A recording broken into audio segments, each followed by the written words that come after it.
नमस्कार दोस्तों। तो हम यूपीपीसी में पर्यावरण से संबंधित जो प्रश्न आए हुए हैं विगत वर्षों में उसका अवलोकन और विश्लेषण कर रहे थे। 2015 तक सभी प्रश्नों को हमने डिस्कस कर लिया है। 2016 के प्रश्नों को देखते हैं।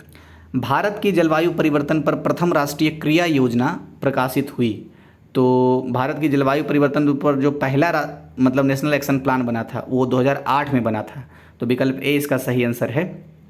और जून 2008 में नेशनल एक्शन प्लान जलवायु परिवर्तन पर बनने के बाद 8 प्राथमिकता वाले राष्ट्रीय मिशनों पर ध्यान केंद्रित किया जाने लगा भारत सरकार द्वारा। वो कौन कौन से थे, एक बार सिर्फ थ्रोली पढ़ लेते हैं।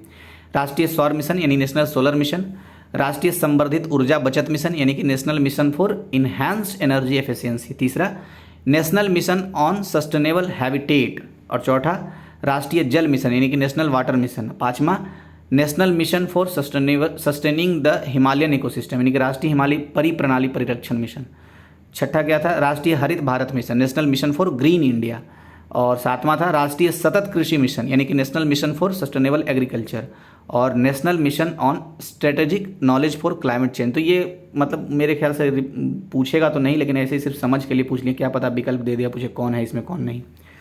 नेक्स्ट क्वेश्चन है जो रिपीटेड क्वेश्चन है दरअसल, निम्नलिखित गैसों में से कौन सी एक ग्रीन हाउस गैस नहीं है। तो जो O2 यानी ऑक्सीजन है ये ग्रीन हाउस गैस नहीं है, जबकि CO2 मतलब कार्बन डाइऑक्साइड, और CH4 यानी कि मीथेन, और NO2 ये तीनों जो है ग्रीन हाउस गैस है, जबकि O2 नहीं है। तो विकल्प डी इसका सही आंसर है। अच्छा, ग्रीन हाउस इफेक्ट में सबसे ज़्यादा योगदान कौन देता है, तो जलवाष्प देता है, और उसके दूसरा नंबर में कार्बन डाइऑक्साइड, तीसरे नंबर में मीथेन, और चौथे नंबर में ओजोन O3 जिसको कहते हैं। नेक्स्ट क्वेश्चन, सर्वाधिक जैव विविधता पाई जाती है। तो उपलब्ध विकल्पों में से जो विकल्प सी है उष्णकटिबंधीय वर्षा वनों में सर्वाधिक जैव विविधता पाई जाती है। अच्छा, जैव विविधता शब्द का प्रयोग सबसे पहले किसने किया, तो 1985 में WJ रोजन ने किया था, और ठीक 3 वर्ष बाद यानी कि 1988 में हॉटस्पॉट जैसे शब्दों का प्रयोग नॉर्मन मायर्स ने सबसे पहले किया था।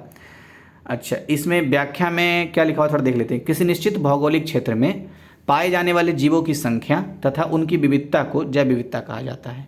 तो ये ऐसी सामान्य बात थी। उष्णकटिबंधीय वर्षा वनों में पृथ्वी के सभी पारिस्थितिकी तंत्रों में सर्वाधिक जैव विविधता पाई जाती है। और तीसरा जो कि लास्ट पॉइंट है, उष्णकटिबंधीय वर्षा वन भूमध्य रेखा के आसपास विस्तृत है। आसपास कहने का मतलब कि 10 डिग्री उत्तरी अक्षांश में 10 डिग्री दक्षिणी अक्षांश में उष्णकटिबंधीय वर्षा वन है। नेक्स्ट क्वेश्चन, उर्वरक के अत्यधिक प्रयोग से होता है। तो मृदा प्रदूषण भी होता है, जल प्रदूषण भी होता है, और वायु प्रदूषण भी होता है, तीनों होता है, इसलिए विकल्प डी उपयुक्त सभी होता है। नेक्स्ट, निम्नलिखित में से कौन कृत्रिम पारिस्थितिकी तंत्र है। तो कृत्रिम पारिस्थितिकी तंत्र का मतलब ह्यूमन मेड। तो धान का खेत जो है यही कृत्रिम पारिस्थितिकी तंत्र है। बाकी घास का मैदान, वन और झील ये तो प्राकृतिक पारिस्थितिकी तंत्र है। तो विकल्प ए इसका सही आंसर है। अच्छा, धान के खेत से याद आया, धान का खेत मानवीय स्रोत है मीथेन का, याद रखना, मानव निर्मित स्रोत है मीथेन का। नेक्स्ट जो कि रिपीटेड क्वेश्चन है, निम्नलिखित में से कौन सा वायु प्रदूषक ऑक्सीजन की अपेक्षा अधिक शीघ्रता से रक्त के हीमोग्लोबिन में घुल जाता है। तो जो कार्बन मोनोऑक्साइड है वो ऑक्सीजन की अपेक्षा हीमोग्लोबिन में बहुत ही जल्दी घुल जाता है एक तरीके से। और क्या होता है देखते हैं व्याख्या। कार्बन मोनोऑक्साइड बहुत ही हानिकारक गैस है, तो ये तो पता ही है। जब यह हमारे फेफड़ों में प्रवेश करती है तो रक्त में हीमोग्लोबिन की कमी हो जाती है। यह गैस हीमोग्लोबिन अणुओं से ऑक्सीजन की तुलना में 240 गुना से 300 गुना अधिक तेजी से संयुक्त हो जाती है, मतलब कि जुड़ जाती है, इतना स्पीड में घुल जाता है, जिस कारण वायु में पर्याप्त ऑक्सीजन होने पर भी सांस लेने में कठिनाई होती है और घुटन महसूस होने लगती है, जिसके कारण मृत्यु हो जाता है। तो याद रखना है, कार्बन मोनोऑक्साइड एक तरीके से रक्त में हीमोग्लोबिन की कमी कर देती है, और हीमोग्लोबिन का ही काम तो होता है ऑक्सीजन का परिवहन करना, तो ऑक्सीजन की कमी से मृत्यु हो जाता है।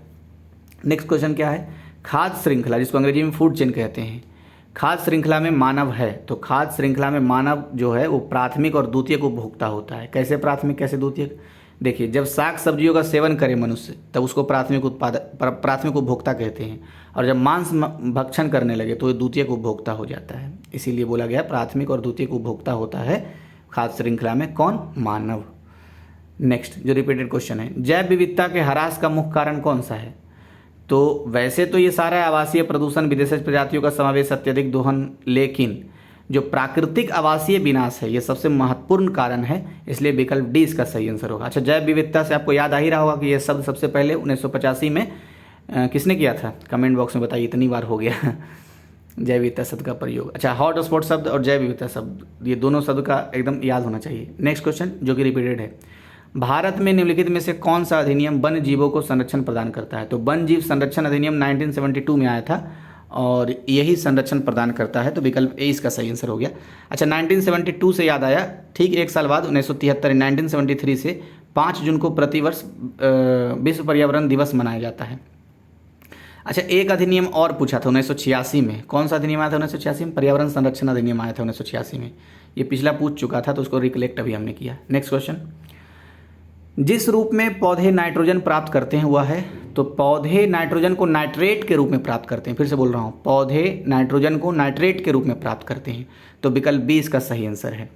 अच्छा, एक क्वेश्चन आता है, साइंस में आता है वैसे तो ये क्वेश्चन, कि पौधे कार्बोहाइड्रेट को किस रूप में संचयित रखते हैं? तो स्टार्च के रूप में संचयित रखते हैं, जबकि कार्बोहाइड्रेट को जो पौधे स्टार्च के रूप में संचय रखते हैं, अगर यही जंतु से आ जाए तो ये क्या हो जाता है? ये एक तरीके से जब जंतु से आ जाए तो मतलब जंतु कैसे संचय रखता है? तो वो रखता है ग्लाइकोजन के रूप में। अच्छा, इसमें क्या है, खास कुछ है क्या? देखते हैं, पढ़ लेते हैं। वस्तुतः नाइट्रेट नाइट्रोजन तथा ऑक्सीजन के संयोग से बने हुए यौगिक होते हैं। वनस्पतिक वृद्धि के लिए पौधे को नाइट्रोजन की आवश्यकता होती है, वे इसकी पूर्ति वायु अथवा जल में घुलनशील नाइट्रेट से करते हैं। तो यही कुछ खास विशेष नहीं था, बस ये बात याद रखना, खाली पौधे नाइट्रोजन को नाइट्रेट के रूप में प्राप्त करते हैं, यही क्वेश्चन बनेगा।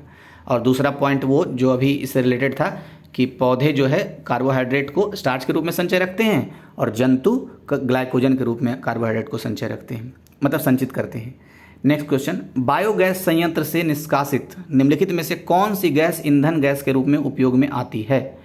तो मीथेन गैस जो होता है वो बायोगैस से निष्कासित गैस होती है, जो कि ईंधन के रूप में प्रयोग की जाती है, तो विकल्प सी इसका सही आंसर हो गया। तो ये 2016 का भी सभी प्रश्न समाप्त हो गया है। अब 2017, 18, 19, 20 ये बचा है, तो इसको नेक्स्ट वीडियो में देखेंगे। Thank you. अच्छा लगे तो वीडियो लाइक भी किया कीजिए और आप डिसलाइक भी कर सकते हैं, बस कारण जरूर बताइएगा। आपके सुझाव हमेशा स्वागत योग्य होते हैं, आप जरूर सुझाव दिया कीजिए कि क्या सुधार करना है।